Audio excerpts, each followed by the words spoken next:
Hello दोस्तों, तो फिर से एक नए वीडियो में आप लोगों का स्वागत है। तो दोस्तों, इस वीडियो में हम विश्लेषण करने वाले हैं प्रशांत महासागर का हम संपूर्ण विश्लेषण करेंगे इस वीडियो में। तो अगर जो भी कंपटीशन की जो तैयारी करते हैं, अगर उनके पास ये वीडियो गया है तो उनके लिए भी यह वीडियो बहुत ही महत्वपूर्ण होने वाला है। तो इस वीडियो को आप पूरा देखिए। तो चलिए दोस्तों, बिना देर के हुए वीडियो को शुरू करते हैं। तो देखिए, प्रशांत महासागर का इस वीडियो में संपूर्ण विश्लेषण करेंगे। दोस्तों देखिए, प्रशांत महासागर, ठीक है। तो देखिए, प्रशांत महासागर जो है वो विश्व का सबसे बड़ा और सबसे गहरा महासागर है। तो यहाँ पर समझने वाली बात है दोस्तों कि प्रशांत का अर्थ क्या होता है, प्रशांत का मतलब क्या होता है। देखिए, प्रशांत का मतलब होता है शांत, ठीक है। यानी कि प्रशांत का मतलब मूल अर्थ क्या हुआ, शांतिपूर्ण महासागर, ठीक है ना, शांतिपूर्ण महासागर, जो कि फर्डिनेंड मैगेलन ने 1521 ईस्वी में दिया था। मतलब क्या दिया था, प्रशांत महासागर का नाम दिए थे। कौन दिए थे, फर्डिनेंड मैगेलन ने 1521 ईस्वी में प्रशांत महासागर का नाम दिए थे। ये कहाँ के थे, पुर्तगाली के अन्वेषक थे। क्या थे, पुर्तगाली के अन्वेषक थे। आपको नोट करना है तो नोट कर लीजिए, ठीक है ना। फर्डिनेंड मैगेलन जो थे वो पुर्तगाली के अन्वेषक थे, जो कि 1521 ईस्वी में प्रशांत महासागर का नाम दिया था। तो चलिए अब इसकी हम लोग भौगोलिक स्थिति को जानते हैं, प्रशांत महासागर की भौगोलिक स्थिति को जानते हैं। तो देखिए दोस्तों, प्रशांत महासागर 168.72 मिलियन वर्ग किलोमीटर क्षेत्र में फैला हुआ है, जो कि पृथ्वी के कुल जल क्षेत्र का 46% है और पूरी धरती के सतह क्षेत्र का लगभग 30% है। दोस्तों यहाँ इसको आपको नोट करना तो नोट कर लीजिए। जो पृथ्वी के कुल जल क्षेत्र का 46% है, जल क्षेत्र का, और धरती के सतह क्षेत्र का लगभग 30% है, ठीक। यह उत्तर में आर्कटिक महासागर से लेकर दक्षिण में अंटार्कटिका तक फैला हुआ है और पश्चिम में एशिया और ऑस्ट्रेलिया तथा पूरब में उत्तरी और दक्षिणी अमेरिका के बीच स्थित महासागर है। तो देखिए दोस्तों, अब हम विश्लेषण करने वाले हैं प्रशांत महासागर के महत्वपूर्ण क्षेत्र, प्रशांत महासागर के महत्वपूर्ण क्षेत्र का विश्लेषण करने वाले हैं। तो देखिए दोस्तों, प्रशांत महासागर के प्रमुख कितने क्षेत्र हैं, 2 क्षेत्र हैं। प्रशांत महासागर के प्रमुख 2 क्षेत्र हैं। कौन कौन से हैं, नंबर 1 उत्तर प्रशांत और नंबर 2 दक्षिणी प्रशांत। ये 2 प्रशांत जो हैं वो महत्वपूर्ण क्षेत्र हैं। किसके, प्रशांत महासागर के 2 प्रमुख क्षेत्र हैं। कौन कौन से, उत्तर प्रशांत और दक्षिणी प्रशांत। तो देखिए इन दोनों का विश्लेषण करेंगे अब हम। तो देखिए, उत्तर प्रशांत में क्या है, इसमें बेरिंग सागर है, ओखोटस्क सागर है और जापान सागर शामिल है, ठीक है। यह क्षेत्र जलवायु और समुद्री जीवन के लिए अत्यंत ही महत्वपूर्ण है। कौन कौन से, जापान सागर और ये जो हैं बेरिंग सागर, ओखोटस्क सागर और जापान सागर जो है, ये क्या है, यह क्षेत्र जलवायु और समुद्री जीवन के लिए अत्यंत ही महत्वपूर्ण है। अब देखिए दक्षिणी प्रशांत के बारे में चर्चा करते हैं। तो देखिए दोस्तों, इसमें कोरल सागर और तस्मान सागर प्रमुख हैं। दक्षिणी प्रशांत में कौन कौन से सागर प्रमुख हैं, कोरल सागर और तस्मान सागर प्रमुख हैं। यह क्षेत्र प्रशांत द्वीपों का घर है, ठीक है ना, जो जैव विविधता और समुद्री संसाधनों के लिए प्रसिद्ध है। तो दोस्तों अगर आपको इसको नोट करना है तो नोट कर लीजिए। तो देखिए दोस्तों, अब हम प्रशांत महासागर की गहराई के बारे में विश्लेषण करने वाले हैं। देखिए, प्रशांत महासागर की गहराई।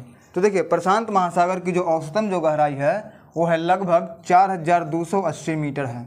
कितना है, प्रशांत महासागर की औसतन गहराई जो है वो लगभग 4280 मीटर यानी कि 4280 मीटर है।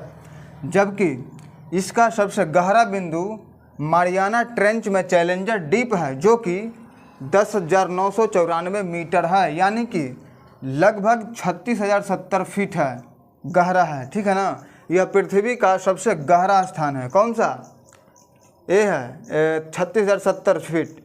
कौन सा है, बिंदु मारियाना ट्रेंच में चैलेंजर डीप है, जो कि 10,994 मीटर गहरा है। सबसे डीप पॉइंट, प्रशांत महासागर का सबसे डीप पॉइंट कितना है, 10,494। ये सबसे डीप पॉइंट मतलब सबसे गहरा पॉइंट है, 10,994 मीटर, यानी कि लगभग 36,070 फीट गहरा है। यह जो है यह पृथ्वी का सबसे गहरा स्थान है। अब देखिए, अब हम लोग विश्लेषण करने वाले हैं प्रशांत महासागर का जलवायु, प्रशांत महासागर की जलवायु प्रभाव के बारे में विश्लेषण करते हैं। देखिए, प्रशांत महासागर पृथ्वी की जलवायु पर बहुत बड़ा प्रभाव डालती है। देखिए, एल नीनो और ला नीना जैसे मौसमी घटनाएं समुद्री तापमान में बदलाव और मौसम के पैटर्न को प्रभावित करती है, जिससे वैश्विक जलवायु प्रणाली प्रभावित होती है। अब यहाँ पर समझने वाली बात है दोस्तों कि एल नीनो और ला नीना क्या है।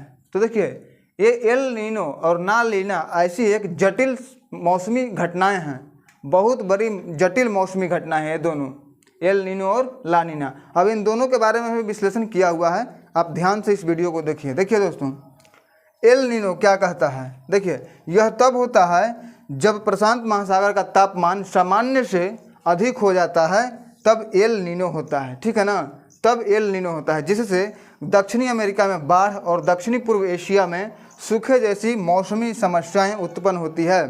अब देखिए, अब ला नीना के बारे में विश्लेषण करते हैं दोस्तों। देखिए, ला नीना जो है यह मतलब कि इसके जस्ट अपोजिट है। ला नीना क्या है, एल नीनो के जस्ट अपोजिट है। मतलब कि यह तब होता है जब महासागर का तापमान सामान्य से कम हो जाता है, जिससे विपरीत मौसमी प्रभाव पड़ते हैं। तो दोस्तों, अगर आपको इसको अगर नोट करना है तो आप नोट कर लीजिए, फिर आगे बढ़ते हैं।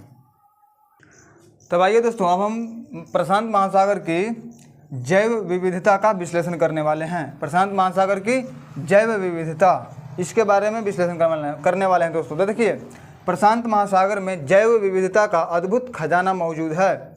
यहाँ लाखों प्रकार की मछलियाँ, समुद्री स्तनधारी और कई अन्य समुद्री प्रजातियाँ पाई जाती हैं।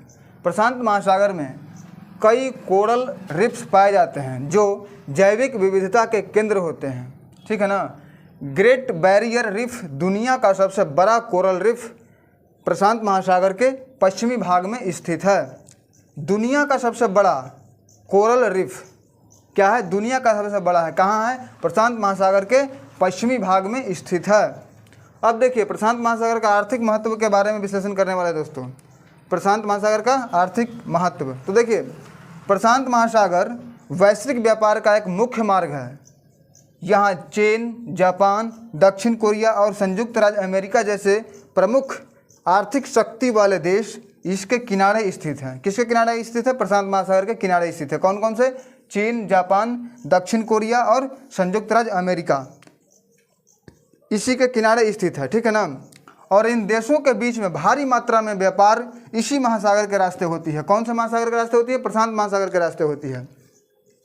यह महासागर मत्स्य पालन, खनिज दोहन और ऊर्जा उत्पादन के लिए भी महत्वपूर्ण है। इसके भीतर मछलियों की विशाल मात्रा होती है जो दुनिया भर में लाखों लोगों के भोजन का स्रोत है।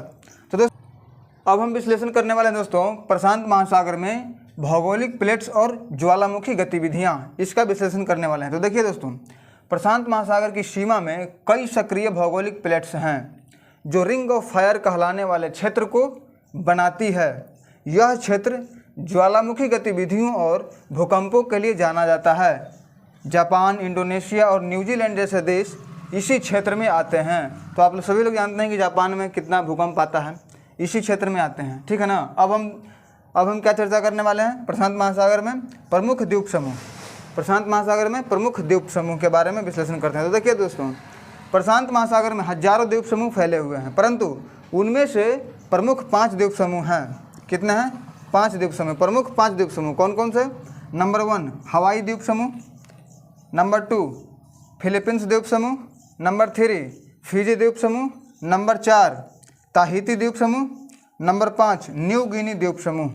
ये 5 जो है प्रमुख द्वीप समूह हैं, जो कि ये द्वीप समूह जो है वो समुद्री संसाधनों और पर्यटन के लिए प्रसिद्ध है।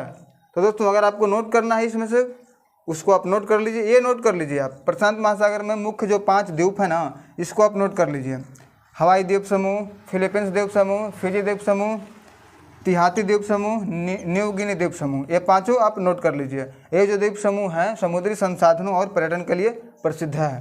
तो चलिए दोस्तों, अब हम विश्लेषण करने वाले हैं प्रशांत महासागर का पारिस्थितिकी संकट के बारे में। पारिस्थितिकी संकट प्रशांत महासागर का। तो देखिए, प्रशांत महासागर में प्लास्टिक प्रदूषण और मछली पकड़ने की अत्यधिक गतिविधियाँ बड़े पैमाने पर पारिस्थितिकी तंत्र को प्रभावित कर रही है। प्रशांत महासागर का great Pacific garbage patch plastic प्रदूषण की समस्या का प्रतीक है। क्या है? कौन सा प्लास्टिक प्रदूषण के समस्या का प्रतीक कौन सा है? ग्रेट पैसिफिक गार्बेज पैच, जो कि प्लास्टिक प्रदूषण की समस्या का प्रतीक है, जो एक बड़े क्षेत्र में फैला हुआ है। अब देखिए, अब इसका हम जो प्रशांत महासागर की जो विश्लेषण किए, इसका निष्कर्ष क्या निकलता है। यहाँ पर देखिए निष्कर्ष, यहाँ पर निष्कर्ष क्या निकलता है। देखिए, प्रशांत महासागर पृथ्वी का सबसे बड़ा और महत्वपूर्ण सागर है। ठीक है, स्टार्टिंग में हम बताए हैं आप लोगों को, स्टार्टिंग में आप पढ़े इसको देखे हैं कि प्रशांत महासागर विश्व का सबसे बड़ा और गहरा महासागर है। तो प्रशांत महासागर पृथ्वी का सबसे बड़ा और महत्वपूर्ण महासागर, महत्वपूर्ण भी है। ठीक है, जिसका न केवल जलवायु और पर्यावरण पर गहरा प्रभाव है, बल्कि यह विश्व व्यापार और समुद्री जीवन के लिए भी महत्वपूर्ण है। विश्व व्यापार के बारे में आपको बताए कि हैं, व्यापार इसी महासागर के रास्ते होती है। ठीक है, अब देखिए, इस महासागर की संरचना, जैव विविधता और आर्थिक महत्व इसे विश्व के महासागरों में अद्वितीय बनाते हैं। मतलब कि आर्थिक रूप से भी ये महासागर जो है फायदेमंद है। विश्व में व्यापार है तो आर्थिक रूप से तो फायदा मिलेगा ही मिलेगा। तो दोस्तों आज के लिए बस इतना ही। आप हमें बताइए कि हमारी जानकारी आपको कैसी लगी, कमेंट करके जरूर हमें बताइएगा। तो दोस्तों फिर मिलते हैं एक नए वीडियो में एक नए टॉपिक के साथ। तब तक के लिए दोस्तों जय हिंद, जय भारत।